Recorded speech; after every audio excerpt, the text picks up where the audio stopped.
are you running? Okay guys, ito. Wow! Wow! Ang daming unit. Abot pa yan dun. Why are you running? Nandun. Are you running?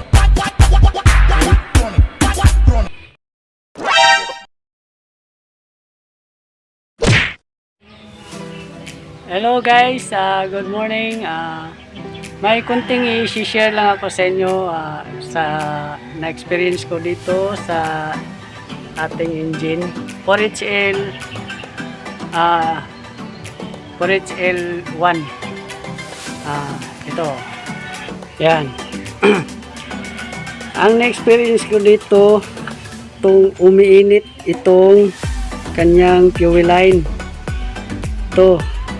Umiinit ito hanggang dito sa kanyang fuel rail patungo doon sa kanyang pump saka doon sa kanyang tangke.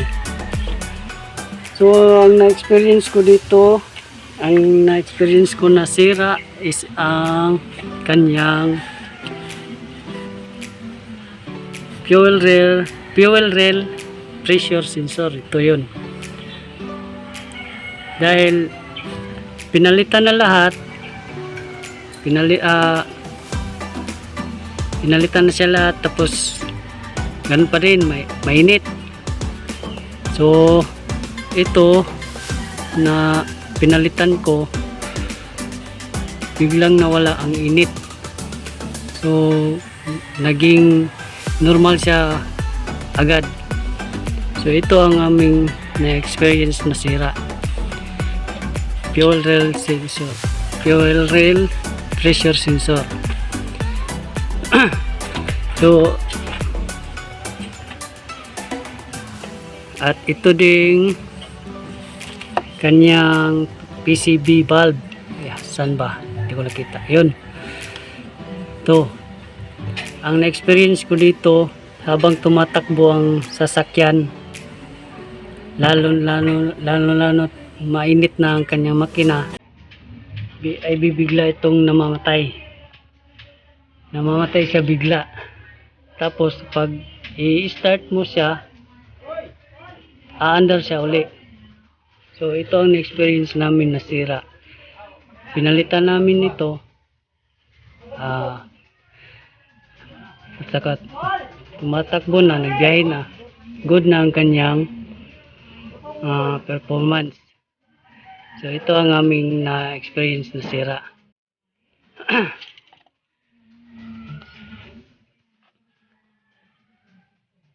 Ito din. Ito. Hindi ko lang alam kung ano to. Kasi pag masira ito, magiging hard starting ka. Ang tagal mandar. Kasi ang fuel niya dito is lumalabas na patungong return. So hindi siya mag-stay dito sa loob ang kanyang fuel dahil lumalabas siya agad dito. May leakage na sa loob. So nalalaman namin, tinanggal namin dito, tiningnan, pagpaandar namin. So ang fuel niya dito, marami ang lumalabas. So kaya nag hard starting siya. So pinalitan namin ng bago ito. Hindi ko lang alam anong pangalan nito eh. So pagpalit namin ng bago, pagpa-start, ayun, mandar agad. So ito ang problema. Then ito din kanyang water temperature. Ang nakasira, ang nakasira sa makinang ito is ang kanyang kanyang makina ay nagpapalya. Walang lakas ang kanyang walang puwersa ang makina. So ang ginawa namin, trinay namin palitan to. Trinay namin na palitan to ng mechanical na. Kaya dito pinalitan namin ng mechanical. Diyan galing yung temperature gauge na yan. So tinanggal namin.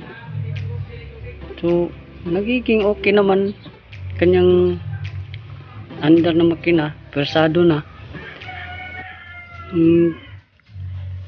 So yun lang ang na-experience namin. Ito kapag mainit na ang makina o ang fuel line mo, pag mainit ito, pag under mo pa lang bigla itong iinit ito, fuel rail hanggang doon sa tangki, iinit na sobra, hindi mo mahawakan. So ito ang pinalitan namin, fuel rail pressure sensor. Tsaka itong kanyang PCV valve, ito experience namin ito habang tumatapo na namamatay ang makina. Pag start namin, ayun, aandar siya uli. Yun lang ang aking experience dito sa makinang ito, guys. Ito ang Purit L1 common rail. Yan. So dami na niyang leaking. Ayan yan, leaking sa oil dahil ang kanyang oil seal dyan sira na. So yun lang guys ang aking experience. So sana may natutunan tayo. So yun lang guys ang konting aking experience dito sa makinang itong Purit L. So bye bye. Goodie.